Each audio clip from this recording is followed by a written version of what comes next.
Көмір. 2017 жылы еліміз дәлелденген көмір қоры бойынша әлемде 8-ші орынды иеленді. Көмір қорының 90%-дан астамы Қазақстанның солтүстігінде және орталық бөліктерінде шоғырланған. Қоры ең бай аймақтар Құсмұрын, Шұбаркөл, Разрез, Северный және Қызылтау кен орындары. 1833 жылы Нұра өзенінен оңтүстікке қарай 25 шақырым жерде орналасқан Қарағанды шатқалынан тас көмір кесегін тапқан қойшы Аппақ Байжанов Қарағандыдағы әрі Қазақстандағы алғаш көмір орнының ашушысы болып саналады. Бұл жер ежелден Арғын руынан шыққан қазақтың екі ұрпағы Сармантай мен Мұратқа тиесілі болған. Инфографика бойынша көріп тұрғандарыңыздай Қазақстанда көмір өндірісі бойынша тұрақты тенденция әзірше жоқ. Жыл сайын көмір өндірісі бойынша көрсеткіштер көтеріліп кеміп те жатады. Елімізде көмір саласының дамуы немесе қорлық тапқыншылығы қазіргі таңда байқалмайды.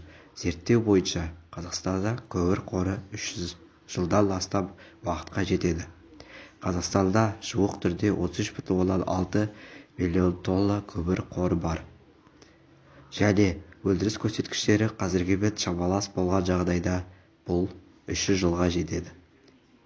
Елімізде көмір өндіретін және немесе өңдейтін Шұбаркөл көмір, Богатырь көмір, Қаражыра, Қарағанды көмір сияқты ірі компаниялар бар.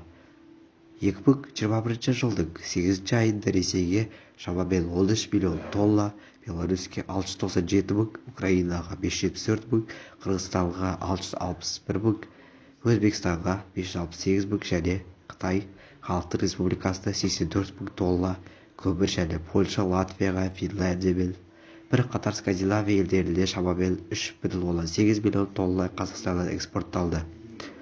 8 айда экспорттың жалпы көлемі шамамен 19,5 миллион тоннаны құрады. Қазақстандағы көмір қоры көмірді басқа елдерден импорттамауға мүмкіндік береді.